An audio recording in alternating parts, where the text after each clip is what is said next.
Hey everyone, it's Annie. I just wanted to share some pockets with you that I've been making and variations thereof, and I bet you can think of some more, which would be great. So this is, and I'm sorry I can't remember who I saw this on, but here is one that has two tucks. So if you glue two sides down, you'd have a second tuck back there, and you could have a tuck under here if you don't glue it down. So there's one, and then here's another one that has same idea, two tucks, one and two, and possibly three. And another one, you can see these are similar, but the how much is folded is different. And I haven't decided if I'm going to trim these edges, these rough edges that came out of the book, or not. So I don't know. We'll see when I go to use them if they fit in the book. Here's another one, and I don't normally like pictures in the pockets, but this one could go into a floral or a botanical book. So again, there's one and two and three, or three, or three, right? And this one, generally I take them out of the book. It's a Reader's Digest book that I've been using. And generally I take them out, you can hear my husband sneezing. I just rip them out like this, several pages at a time, and then I use these pages, and all my pockets have ended up with, they're pockets like this, slanted from down to the right. I kind of like that, and I seem to be set on that. Anyway, here's another one with 1, 2, 3, and 4 or 4 or 4, whatever you choose. And I think I'm going to decorate because I don't want to read the words, and I don't want anybody else to read the words, and one of them that I happened to glance at was not something I'd want anybody to read. So anyway, here's one with, you can see more folds, 1, more pages, 2, 3, 4, and 5 or 5 or 5. And this one has 1, 2, 3, 4, and 5, or 5, 5, 5. This one has more. Whoops. 1, 2, 3, 4, 5, and 6. Where they're in the back. And I'm really liking this. So I just want to point out too a couple of things on this one. Clearly I have been using a straight stitch for the most part on the angles and a zigzag stitch all around. On this one, I don't know what happened, but you can see there's a big snarl there. I was at the bottom of I start over here on the bottom of the page, and I can just chop that off. In fact, I will do it now, and then it will be gone. And I just wanted to point that out to you. So if you start on the bottom, you can make a mistake like that and recover. So maybe on this one I will also trim here closer to the zigzag. Okay. And I like that. I like it a lot. I also did not backstitch anywhere because the zigzag goes over the straight stitch, and I go over the beginning point here as well.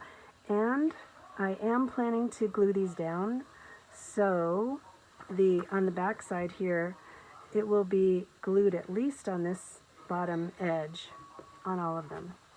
So that's that one. And here's yet another one. 1, 2, 3, 4, 5, 6 somewhere. And I'm really liking these. So, and this one, similar. 1, 2, 3, 4, 5, and 6. On this one, I just wanted to show you, I spread these out quite a bit more than on previous ones. You can see where this ends, this first page ends, and this first page ends. So what I did was I just folded it farther over, and as you can see, I tore the edge off right here. This one is trimmed as far as it will go, so it's going to have that nice rough edge there. And I think that's it. I thought that if I could figure out how to splice two videos together, I would take you over to my sewing machine, and I'll show you quickly how I do these. It's really quick and easy. And on this one, you can see I switched over to brown thread from the black. So I sewed the pockets with black thread and ran out as I started this, I think. Nope, right at the end of one of these pockets. And so I just switched over to the brown thread, and I think it looks nice.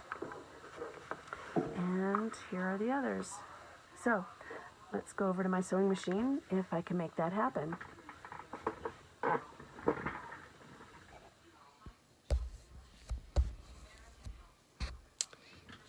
Okay, here we go. Here's my Reader's Digest, and I'm sorry the lighting is not as good over here. It's just behind where I sit at my desk, but I don't have as good a light. So I'm just going to rip these pages out. If they're not perfect, that's okay. And I've just chosen, let's see, 1, 2, 3 pages. Okay. There's a picture on this one, but it won't show, and that's okay. So I make sure that the bottom is aligned. Then I take the top page and fold it down as far as I want it to go. That looks good. And you can see it extends over a little bit. That's fine. Then I take the second page, or the next page, and I use, if I'm using a lot of pages, I use the bottom of this, or the edge of this printing to line up the next page, but this will do. There we go. Okay, so this is what it's going to look like, and I'll trim that first page after it's sewn together. So here we go. Fold that very well. Okay. And again, I have brown thread in my machine.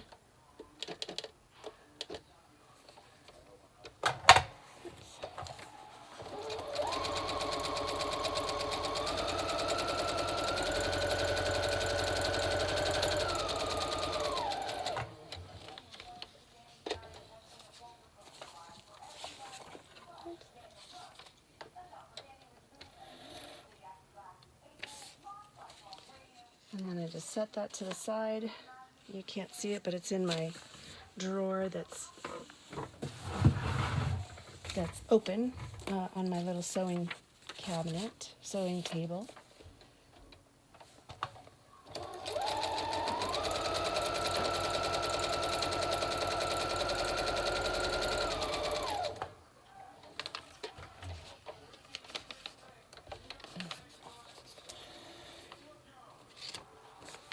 And I know I should be chain stitching these, but I'm not. Okay, so that's those two done. And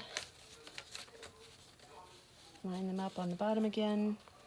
Make sure that the bottom is aligned. Make sure that this side is aligned. It's not. Okay, that looks good. And now I'm going to switch over to, see how dusty the paper makes my foot, and you're really not supposed to blow on those things, but I couldn't find my brush. I have a little paintbrush, and I just brush it, I wipe it. I couldn't find it.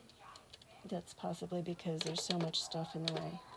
Okay, switched over to zigzag, and here we go.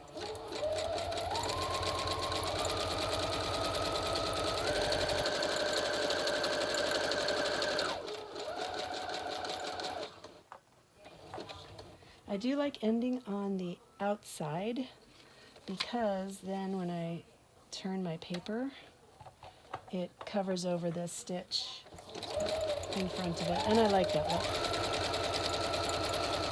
This is the trickiest part for me. Even though you can use the lines of print, they're not always that far over.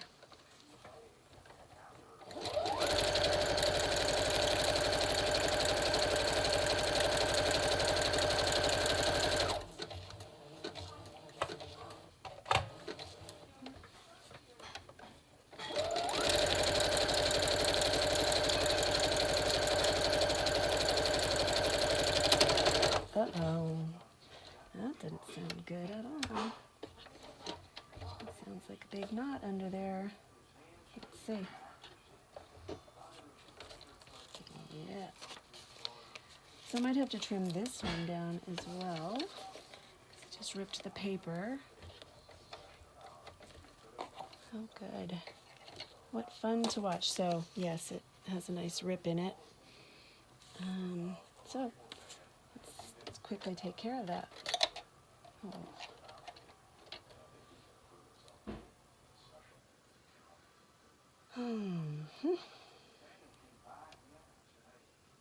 I just filled this bobbin up and did these pages, and it's a big mess.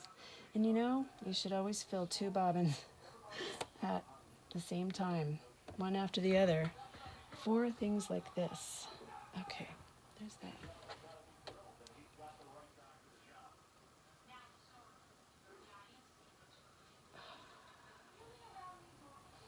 I think the problem is that this is at the very bottom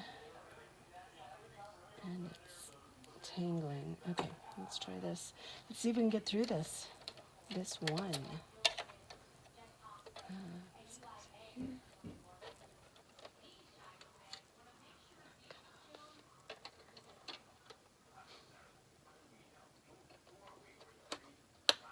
Okay.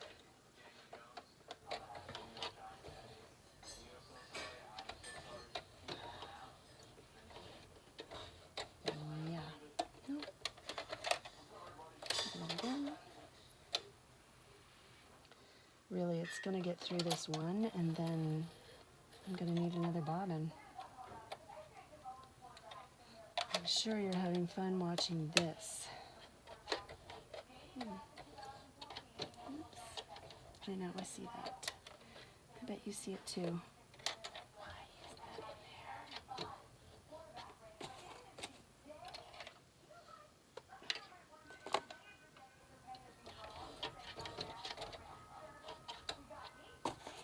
All right, here we go.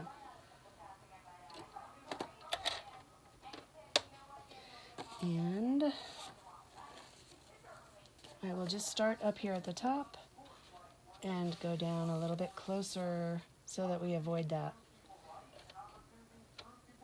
So again, making sure I'm on zigzag, and here we go.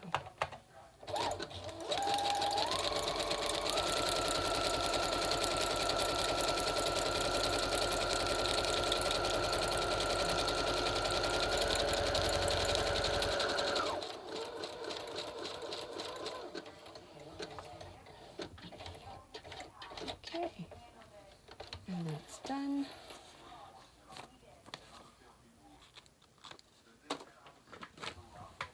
And I will just end up cutting this, trimming this between the stitch lines all the way down, and I'll cut this off right here, and done. So this will be 1, 2, 3, and 4 or 4 tuck spots.